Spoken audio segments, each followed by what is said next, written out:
Good day, my name is Angelo. This is Nation's Voice Tower, your most preferred YouTube channel. I will delve straight to the matter at hand without wasting much of your time. I gave you an update yesterday about the fact that Bola Ahmed Tinubu, before jetting out to the United Arab Emirates for a particular summit, which I will give you the details later, outrightly went for the official submission of the budget of 2024. All right. Now, this particular budget that was said to be within the range of over 27 trillion naira was allegedly explained as usual, as tradition demands, by the president. And of course, as custom demands, he had to present two boxes before the combined parliament, that is the House of Representatives and the Senate House, or the House of Senate. That was combined. It was chaired by Senator Godswill Akpabio, all right, supported by Honorable Tajuddin Abbas, the Speaker of the House of Representatives. Now, while this submission of budget was going on, there was a point where there was a problem. Although it was not outright, there was no outcry about this issue, but something was noticed. Did you know that instead of submitting the boxes, the two boxes as custom demands to the two parliaments for them to access the document, of course, that is the main reason why the document is being submitted in hard copy inside those two boxes, to enable the lawmakers to have access to it, peruse it, and then make necessary observations if necessary, and then get back to the president who actually submitted this document. All right, but it was discovered that Bola Tinubu submitted, instead of submitting boxes to the hallowed chambers, boxes that had documents in them, but Bola Tinubu was exposed to have submitted empty boxes. What do you expect from somebody who has criminal records? Of course, his criminal records will always follow him. So, the expose will be termed as how Bola Ahmed Tinubu presented empty boxes of the 2024 budget to the National Assembly. This is the height of disrespect. That is what I will say. This, I want to ask, is this a deliberate act of deceit or a mistake? To me, this is a deliberate act of deceit, and there was no mistake whatsoever where Bola Tinubu had to submit empty boxes. All right, so this expose would reveal to you, according to one of the lawmakers who was present during the submission of the 2024 budget, he would explain, and the expose will go further to reveal how and what happened and the reactions of lawmakers to the fact that Bola Ahmed Tinubu presented empty boxes which were supposed to contain the 2024 budget. The president on Wednesday, the 29th day of November 2023, presented a budget of 27.5 trillion naira for the 2024 fiscal year to the joint session of the National Assembly. But a member of the House of Representatives, one Yusuf Galambi, has accused President Bola Ahmed Tinubu of presenting empty boxes supposedly containing the 2024 budget to the joint session of the National Assembly. Mr. Galambi, a member of the New Nigerian People's Party (NNPP), representing Gwaram Federal Constituency of Jigawa State, made the allegation during an interview. The lawmaker in the interview, monitored by sources, said Mr. Tinubu read out his budget speech, including proposals for sectors, but did not give the lawmakers the document, as was the tradition by previous presidents. The president on Wednesday presented the 27.5 trillion naira proposed budget for 2024 to the joint session of the National Assembly, co-chaired by the Senate President Godswill Akpabio and the Speaker of the House of Representatives, Tajuddin Abbas. The proposal was designed to address economic growth, human capital development, poverty reduction, and insecurity, according to Bola Ahmed Tinubu. Procedurally, after reading this budget speech, President Tinubu laid two boxes containing the budget documents on the table in front of the presiding officers. The boxes had the color of the Nigerian national flag of green, white, green. They also passed the document for a second reading on Friday after 2 days of debate and subsequently referred it to their committees on appropriation. Mr. Galambi said the boxes Mr. Tinubu bowed and kept for the lawmakers were allegedly empty. According to Mr. Galambi, the president read out to us his speech on the proposed budget, but we've not seen the documents to work on. Of course, he read the estimates for the various sectors, but as it has always been the tradition, a document is always presented to the lawmakers, but Bola Ahmed Tinubu didn't do that. According to Mr. Galambi, the lawmakers have checked, but there was nothing inside the box. We checked it. In the history of the National Assembly, this was the first time such a thing happened. The Constitution has made it clear that a document must be presented, but this time it was only a reading on paper. They didn't provide the document for us to go through and see what is proposed for each sector. Maybe they will bring it later, according to the lawmaker. Alright, welcome back. You've heard the expose there. But why would Bola Tinubu submit empty boxes? There is a foul play. Yes, I brought you different updates about the fact that lawmakers, especially Godswill Akpabio and his cohorts, are in the plan of padding these budgets that have been submitted by Bola Ahmed Tinubu, and that when they pad it up, they siphon funds for their own personal use, and this is not supposed to be the case, all right, because the budget is supposed to be scrutinized. That is why there are opposition members in that particular house. If this budget is scrutinized and is analyzed, then there will be observations made, and it goes like that and like that, okay? But this time around, it is not so, because I think the lawmakers were supposed to get back to the presidency in 2 days' time after going through this document. But it was discovered that those boxes were empty. So the question is, was this an act of deceit, or was it a mistake, and an unavoidable mistake? This to me seems to be an act of deceit, because Bola Tinubu, only he knows that that box was empty, and the way the reaction of the lawmakers was seen, especially Tajuddin Abbas and Godswill Akpabio, who are invariably his boys, their reactions were shocking, because they didn't even turn serious eyes to this fact that Bola Tinubu presented or deceived the hallowed chambers by submitting empty boxes. All right, they are up to something, and will reveal that quite very, very soon. All right, that is the point of it. Yes, so this is sad that a president of this caliber would, of a country of this caliber, I beg your pardon, will deceive the National Assembly with a common trick.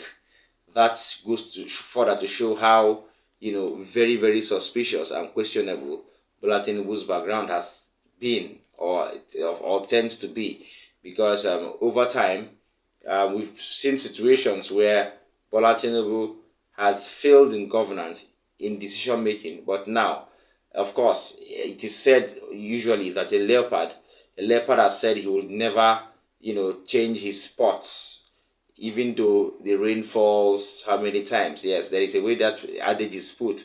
The rain can never wash away the spots of a leopard. Yes, something like that. So whatever has happened to Bola Tinubu, is obvious that he is still that deceitful Bola Tinubu that we all know. And this goes further to tell us that the lawmakers who are directly communing with him should quickly retrace their steps, because Nigeria needs a revamp. That is the reason why lawmakers, even of the opposition party, sang the allegiance song after the budget was presented. This has been frowned at, and this tends to show you that that particular parliament is a rubber stamp parliament, is a remote controlled parliament.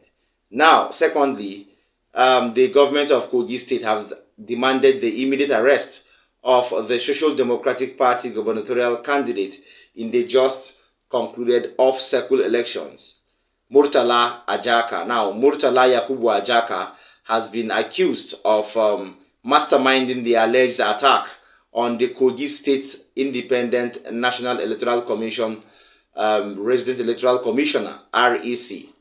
All right, and this particular attack has been blamed on Murtala Yakubu Ajaka. And with these allegations, I think the state government of Kogi State have their proofs, and that is why they have called for the quick arrest of Murtala Yakubu Ajaka. Please stay tuned.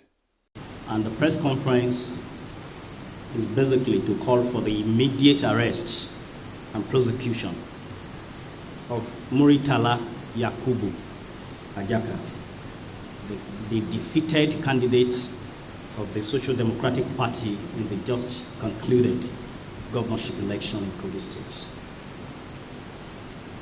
Days after we alerted the nation of the plans of Murtala Yakubu Ajaka and his Social Democratic Party thugs to attack the office of the Independent National Electoral Commission in Kogi State, they have finally done their worst by attacking the residence of the Kogi State Independent National Electoral Commission Commissioner, engaging security operatives in a fierce gun battle, and eventually burning down some vehicles in the residence and in the area. The same arsonists also had an attempt to burn down the Kogi State Government House, foiled by our eagle eye security operatives.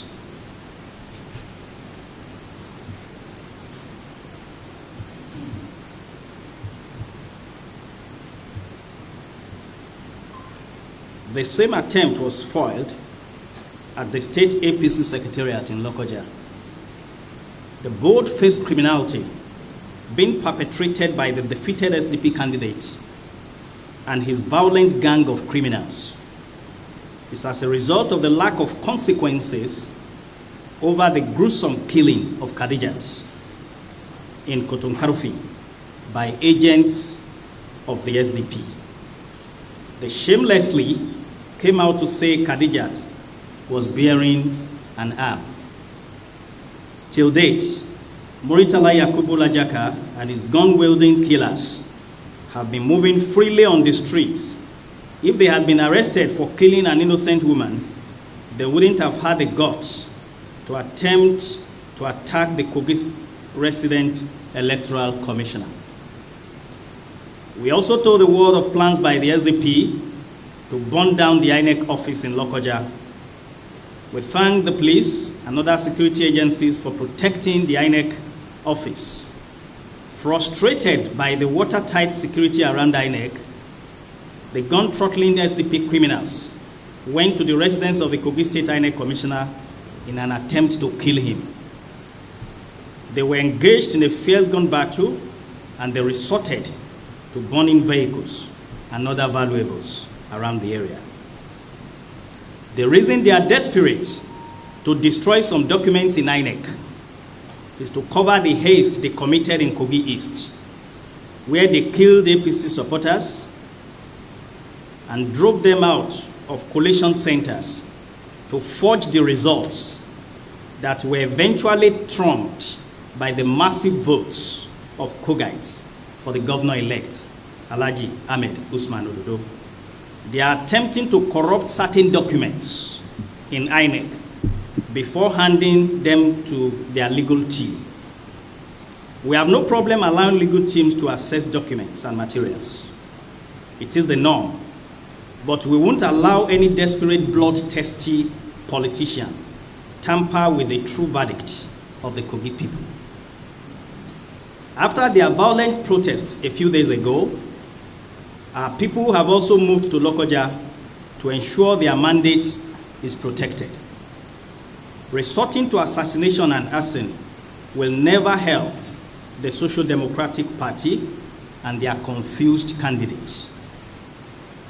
Now is the time to arrest Murtala Yakubu Ajaka. All right, welcome back. That was the brief press conference calling on the quick arrest for the Kogi State government, calling on the quick arrest of Murtala Yakubu Ajaka on the attack that was carried out on the INEC REC of the off-cycle elections. Whatever is making the Kogi State government allege this on or link this to Murtala Ajaka, there should be handwritings on the wall. And until he answers, this case will continue to be open. I'm waiting for his answer, which is supposed to give in no time. He will do that soon, and I will bring you the updates. Now, still on the issue that has Bola Tinubu travel out. Of course, it's no longer news that Bola Tinubu has traveled out to attend the alleged, or the purported COP28 Climate Action Summit in Abu Dhabi, the United Arab Emirates. All right. Now, something happened during this meeting. Of course, anytime he travels out, something strange happens. Now, over time, we all know that Bola Tinubu loves to stand, or not loves to stand, he's always isolated when pictures are taken with world leaders, and he stands aloof all the time. Of course, we all know this. But this time around, something unusual has happened. All right. Now, during the photo shoot, somebody was allegedly blocking the view of the photographer. In fact, blocking the president of Nigeria from appearing in this photo shoot. Okay, until Mr. well, very, very funny. Until somebody spoke for the president of Nigeria that asked the photographer and called his attention to the fact that somebody was blocking, the president of Nigeria, Bola Tinubu, from appearing in this particular photo shoot. Now, watch this video. When we come back, I will say something very important. Stay tuned. Your Majesty, Excellencies, all distinguished guests, if you wouldn't mind looking towards the media bank all at one time with a big smile, I'd be very grateful. Thank you so much. She's blocking. I'm sorry, she's blocking the president of Nigeria. Sir, she's blocking the president of Nigeria. So can she move a little bit? Thank you. Do we all have to? All right. Now the question is this. It takes some level of insignificance for somebody to block a president of one of the most populous and highly developed black nations in Africa without noticing it. It takes some level of insignificance for you who is being blocked. If that were to be Obasanjo, please, let's be clear. Or maybe Goodluck Jonathan, or Yar'Adua, or even maybe President Muhammadu Buhari, I don't think he will be blocked. The quick attention of that person that blocks the view, deterring the president from appearing in that picture, or depriving him from appearing in that picture, will be called out, and the correction will be quickly taken. Not until somebody made the statement that the photographer quickly, adjusted and all of that. That means Bola Tinubu is not even regarded outside the shores of Nigeria. He's not even regarded as a world leader. Okay, well, I hope they are not deceiving him, and I'm planning, to make him pay for all his iniquities. Okay, all right, because this, for me, is the height of insolence, disrespect, and embarrassment. The president of a big nation like Nigeria needs to be recognized anywhere he is, especially amongst world leaders. But reverse is the case when it comes to Bola Ahmed Tinubu. Please, thank you for staying this far. Like our videos, share them. Don't forget to drop a comment for us in the comment section. If you're watching me for the first time, please tap the subscribe button, as well as the notification bell, so that you get to see me promptly when I drop a new update. See you next time. Bye.